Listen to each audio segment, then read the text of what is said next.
Nós, a Europa, tem a ver com a Europa, tem a ver consigo. À sexta, uma reflexão sobre a atualidade europeia. Esta tarde conversamos com Marco Teles, do Centro de Informação Europe Direct Madeira. Muito boa tarde. Muito boa tarde, Marta. Marco Teles, vamos falar, em primeiro lugar, de uma certa tensão vivida entre a União Europeia e um dos seus Estados-membros, a Polónia. O que é que se passa?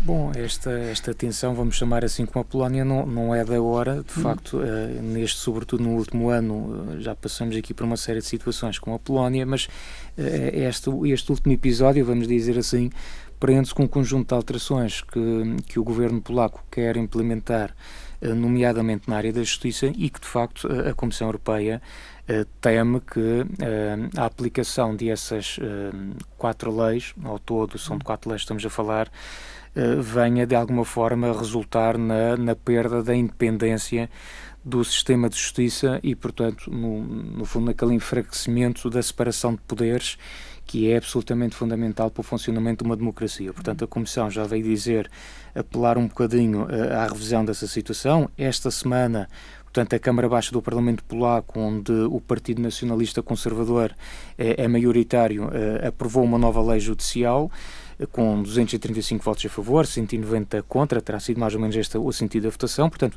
esta lei sobre o Supremo Tribunal tem ainda que ser votada pela Câmara Alta do Parlamento, pelo Senado, e depois ser promulgada pelo Presidente, mas fazendo fé nas últimas 2 leis que foram apresentadas e foram aprovadas, portanto, esta também deve seguir o mesmo rumo e ser aprovada. E, portanto, esta situação de desagrado não é apenas da própria Comissão Europeia dos restantes Estados-membros, mas é também a nível interno, porque ainda no passado fim de semana registaram-se manifestações populares sobre a aprovação desta mesma lei. Portanto, há contestação, então? Há contestação também popular e repare, de facto, esta é uma situação um pouco curiosa, porque, de facto, se nós pensarmos este último ano, a Polónia tem sido notícia desde logo pela recusa em receber refugiados.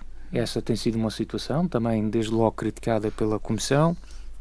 A Polónia foi também centro das atenções já há pouco menos de um ano, em outubro, creio eu, do ano passado, com uma tentativa de alterar a lei do aborto, que no caso deles é das mais restritivas da Europa.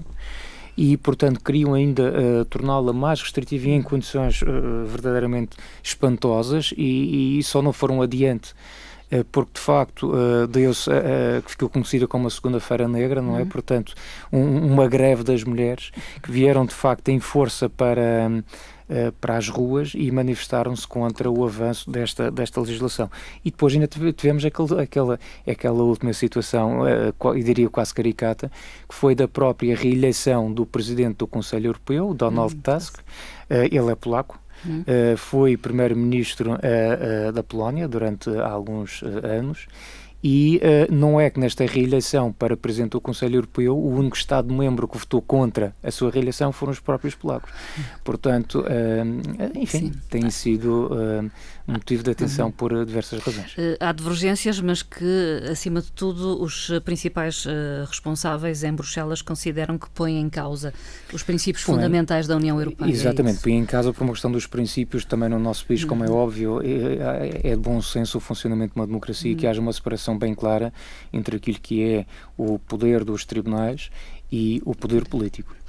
Continuam, entretanto, as negociações para o Brexit, a saída do Reino Unido da União Europeia, mas até agora inconclusivas, digamos. Sem grandes avanços. Ainda assim, na conferência de imprensa realizada no decorrer desta semana, no final, portanto, da segunda ronda de negociações, os 2 responsáveis, portanto, o Michel Barnier por parte da União Europeia e o secretário de Estado britânico, o David Davis, estavam em concordância, quanto mais não seja para dizer que foram registados progressos na identificação, e cito, dos pontos de convergência e dos pontos de divergência, ou seja, há coisas em que claramente estão de acordo, há outras, pelo menos, também já concordaram que há divergências, e como alguém dizia, portanto, a primeira ronda em junho foi uma ronda de organização, esta segunda, digamos que foi de apresentação, e a terceira será aquela que se espera de uma clarificação destes problemas. E de facto, Marta, também não há assim muitas novidades para dizer em relação a este aspecto. Porque, também não se esperava outra coisa, não se esperava. Aliás, o próprio representante do Reino Unido que dizia, e com razão, portanto, não se pode esperar grandes progressos em todas as rondas, portanto, algumas com certeza até poderão não haver qualquer progresso, e o que está em cima da mesa, voltamos a falar nestas, não sei se para esta ordem de importância, mas a questão geográfica da fronteira da República da Irlanda com a Irlanda do Norte é um problema. A questão crucial de que a União Europeia não arreda pé, e os britânicos também não, que é garantir os direitos dos cidadãos ingleses a viver na Europa e dos europeus a viver no Reino Unido, portanto essa questão também é absolutamente fundamental, e como o dinheiro, dizia, não é? Exatamente. O vil metal. Exatamente, portanto, o responsável da União Europeia que dizia, bom, mas isto é como um divórcio, quando nós chegamos à questão de facto da separação dos bens, aqui realmente as coisas nem sempre correm tão bem, e portanto há aquele velho problema da fatura que terá que ser paga pelo Reino Unido pela saída da União Europeia. E só aqui um reparo para tentar também aqui esclarecer que esta fatura não é um castigo, portanto isto não é uma multa do Reino Unido sair da União Europeia. Sim. Isto é, antes, o facto do Reino Unido, pertencendo à União Europeia, ter compromissos assumidos, e esses compromissos também envolvem a contribuição do Reino Unido, a contribuição financeira para o orçamento geral da própria União Europeia. E ter beneficiado. E ter beneficiado também, obviamente. Logo, portanto, este cheque não é, de facto, uma questão de castigo, não é uma multa, mas é algo que, obviamente, nós já tínhamos falado nisto noutras situações, há de dar muita discussão nos próximos tempos. Tensão também entre a Turquia e a Alemanha. Esta situação da Turquia,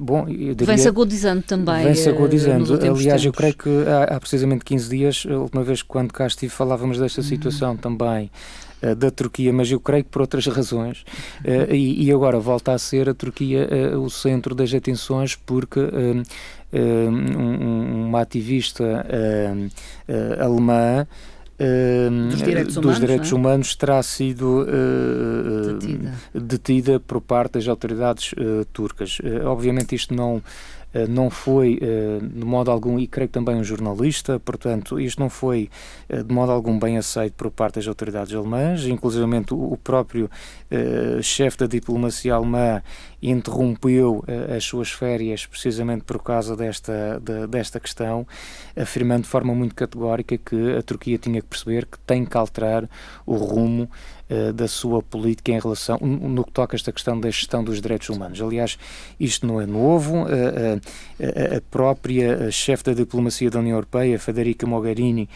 também recebeu há relativamente pouco tempo o ministro dos Assuntos Europeus, para os Assuntos Europeus, ministro turco, e também nessa conversação ficou claro que tem que haver outra conduta por parte da Turquia, no sentido de desbloquear, digamos que também, as conversações com este país. Foi chamada a atenção para a questão das boas relações de vizinhança, do respeito pelos direitos humanos, das liberdades fundamentais, e de facto o que se nota é um rumo político na Turquia que é completamente divergente daquilo que é o padrão que nós temos na União Europeia, e portanto, exatamente repito aquilo que foi dito há 15 dias, não estou a ver a continuar-se neste rumo qualquer forma da Turquia se quer continuar a pensar numa futura pertença à União Europeia. Aliás, falou-se também disto, foi recentemente o próprio Parlamento Europeu que sugeriu de imediato a própria suspensão das negociações sobre uma possível adesão da Turquia à União Europeia. Uma notícia desta semana tem a ver com a pesca à sardinha, digamos, um peixe muito consumido pelos portugueses continentais, pelo menos. Portanto, exatamente, a questão da sardinha. Antes de mais, alguns esclarecimentos. Não existe na União Europeia uma quota para a questão da sardinha, contrariamente ao que existe para outras espécies. Portanto, o que existe é uma gestão das existências desta espécie em particular, que é decidida pelos Estados-membros e na qual Portugal e Espanha, os dois interessados sobretudo nestas capturas, têm procurado dar resposta de acordo que são os problemas que ocorrem em relação a esta espécie em particular. E, portanto, tem havido trabalho nesta matéria, tem havido alguma redução nas capturas, capturas, tem-se respeitado aqueles períodos de capturas como se faz também em outras situações e, portanto, digamos que esta sugestão que foi agora apresentada pelo Conselho Internacional da Exploração do Mar não tem qualquer poder vinculativo. Portanto, é apenas uma recomendação. É a constatação de que existe menos sardinha, não é? Isso ainda vamos ver, porque isso tem sido a questão, pelaquilo que me apercebi, de responsáveis neste setor, o que dizem que se calhar as últimas indicações não revelam esse facto e, portanto, o que se está à espera é que até outubro irá ser emitido então o parecer final deste Conselho Internacional da Exploração do Mar.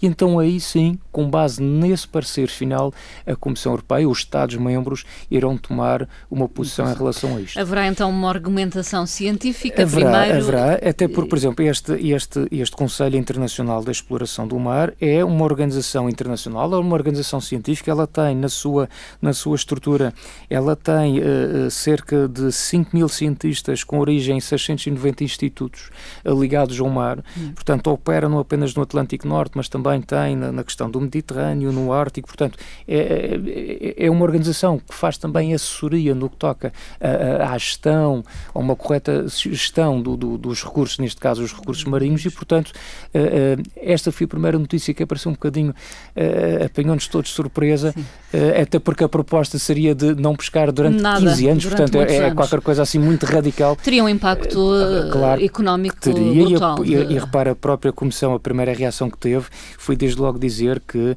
está plenamente ciente da importância socioeconómica e até cultural da captura da sardinha que tem para o nosso país e naturalmente também para a Espanha. Marco Teles, vi nas redes sociais que as várias hipóteses, digamos, propostas pela Comissão Europeia para o futuro da União Europeia, que foram publicadas primeiro no chamado Livro Branco, estão, digamos, a votação. É isso? Elas não será bem um festival, elas não se encontram, mas sim, mas podemos efetivamente... Pode-se escolher, não é? Podemos escolher. Olha, até confesso, por exemplo, ainda esta semana, na nossa página do Facebook, no Europe Direct Madeira, também pusemos uma pequena, um pouco a brincadeira, mas aqui um pouco a questão, então manifeste-se, não diga apenas que conheça ou não o Livro Branco sobre o futuro da União Europeia, mas na sua opinião, qual seria o cenário que optaria para o futuro da União? Mas isto é apenas para dizer que, portanto, só para contextualizar, o Livro Branco sobre o futuro da União Europeia, que a Marta referiu, foi apresentado no dia 1 de março pela Comissão. E, na verdade, o que o Livro Branco prevê ou antevê é a possibilidade de 5 rumos possíveis, portanto, para a evolução da União Europeia até 2025. Portanto, nós já tínhamos falado aqui um bocadinho, mas só para recordar o cenário número 1, não necessariamente para esta ordem, mas, portanto, um dos cenários chama-se assegurar a continuidade, ou seja, fica tudo na mesma, dito de outra forma. Um outro que se diz restringir-se ao mercado único, todos nós entendemos que o mercado único é possivelmente uma das áreas fundamentais da própria Constituição Europeia e, portanto, a ideia era não avançar tanto nas outras áreas, mas limitar-nos à importância que tem um mercado único para os 27 Estados-membros, e aqui sim já se fala a 27, estamos a pôr de lado completamente a questão do Reino Unido. O terceiro cenário é fazer mais quem quiser mais. Significa aquela velha questão que alguém dizia que era de uma Europa a 2 ou mais velocidades, ou seja, é respeitar a ideia que nós não estamos todos no mesmo patamar e que pode haver aqui Estados-membros que queiram em determinados domínios avançar um pouco mais rápido e aprofundar determinadas áreas.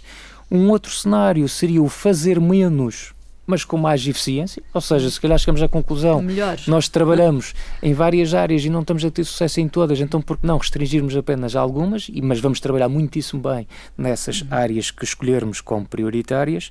E digamos que o quinto cenário, pessoalmente diria que seria o cenário ideal, não é? Que era fazermos muito mais, mas fazermos tudo juntos, ou seja, fazermos numa União Europeia 27. E, portanto, esta é uma decisão, embora seja obviamente uma decisão política, o que a Comissão Europeia veio a defender desde o dia 1 de março é que as próprias sociedades se organizassem, a sociedade civil, as organizações, as faculdades, e que promovessem o debate. E, portanto, isto em termos de números, a verdade é que foram já promovidos desde março 102 diálogos com os cidadãos. Aliás, aqui na Madeira também nós tivemos, ainda este ano, um diálogo com os cidadãos para promover este futuro sobre a União Europeia precisamente com a chefe da representação da Comissão Europeia. A rede dos centros Europe Direct por toda a Europa promoveram mais de 700 eventos espalhados, portanto, pelos 28 Estados-membros. As próprias representações da Comissão Europeia em cada Estado-membro promoveram ou apoiaram também cerca de 800 eventos em toda a Europa.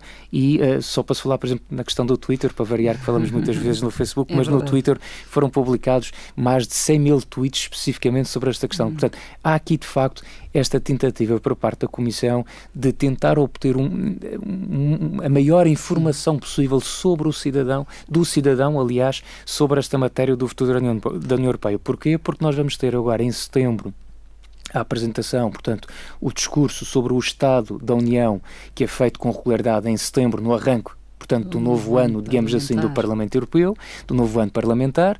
Portanto, espera-se que nesta altura o Sr. Juncker faça o balanço, no fundo, dos contributos que tem reunido ao longo destes meses, exatamente, e que depois, no último Conselho Europeu deste ano, tínhamos também já aqui uma ideia mais clara sobre esta matéria, sobretudo a pensar numa coisa que é fundamental, que é em 2019, quando se estiver aqui a pensar nas eleições europeias e se estiver a eleger aquele órgão fundamental que é o Parlamento Europeu, onde as pessoas diretamente elegem os seus representantes, nessa altura a gente já se possa votar, mas possamos votar sabendo exatamente o que é a União Europeia ou o que é que os seus Estados-membros querem para o futuro, qual é o rumo que nós vamos seguir. Os cidadãos podem contribuir muito a sério e fora aquela brincadeira que eu fiz inicial. Não, com certeza. Podem contribuir desde logo do ponto de vista cívico, participando nestes debates, nestes encontros, mas reparem, se também quiserem voluntariamente, sobre a forma até de anonimato, por exemplo, podem entrar na própria página oficial, na página da internet da Comissão Europeia e encontram lá um campo